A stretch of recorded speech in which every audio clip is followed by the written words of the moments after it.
violence started to increase in Rio during the 80s because of cocaine. Actually, Rio de Janeiro started to be used as a route to send cocaine to Europe and the United States. And the favelas were places that were very appropriate, like to the straight, because they are because of the urban scape, it was very good to hide from the police. No meu entendimento, as questões de violência no Brasil, em especial no Rio de Janeiro, a gente pode analisar a partir do final da ditadura militar. Isso no início dos anos 80, justamente o período em que eu ingressei na polícia. Nesse momento, a gente tem uma mudança de uma forma de se olhar a sociedade brasileira.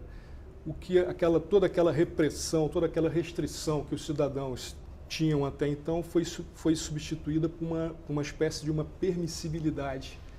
Então, isso eu posso dizer, a gente pode dizer que isso foi refletido na ocupação do solo urbano.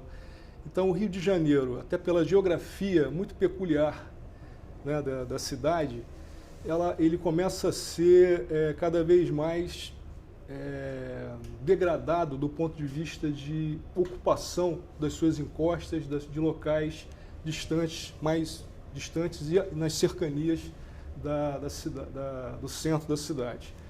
Então, esse processo de se tolerar essa ação indevida, né, na ocupação do solo urbano, aliado a um processo de depressão econômico mundial e a transformação do Rio de Janeiro num simples canal de passagem de drogas para o exterior, ele foi transformado nesse momento, o fenômeno acontece que ele passa a ser o Rio de Janeiro passa a ser uma área de consumo de droga. I think the democratic regime I prefer to say that the democratic regime was averse to more law and order type of interventions. For good, for good reasons, and given the recent history of Brazil at that time. But I think that took a toll. At the same time, it's really hard to disentangle that from our demographic bonus, which is a great thing. My generation is the largest generation in Brazil, ever. In fact, even in absolute terms, the next generation is not as large as my generation. So we are in the very last stretch of our demographic bonus, which has this somewhat negative side effects.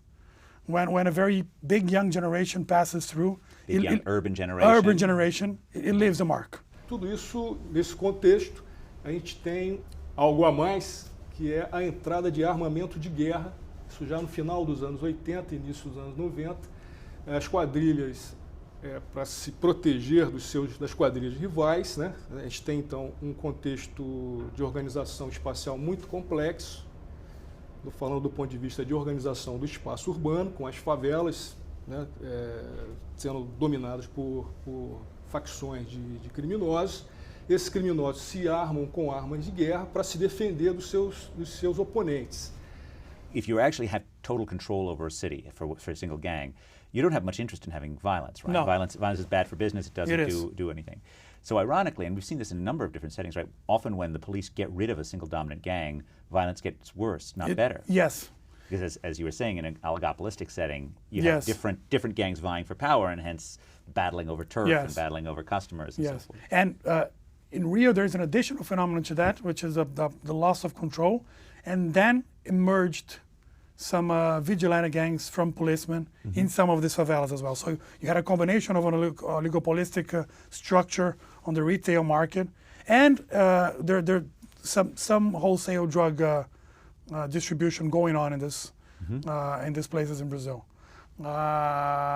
with vigilante gangs arising. What lessons do you think fighting crime in Rio de Janeiro have for the growing cities of sub-Saharan Africa as they try to deal with their own crime and drug problems? If you do not provide security in an area, there's nothing you cannot provide other public goods.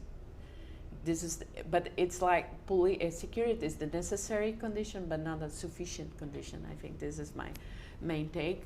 But if you have an area that with extreme levels of violence that the state cannot go into. You're gonna have problems to provide education, to provide health, to a lot of stuff. But once you have the police there, this is not enough to create a sustainable path for development. You need to have other levels of government going on. The key challenge is that it's much easier to get the police and put there within a 6-month period. It's much harder to get a school to provide education with quality and health service with quality.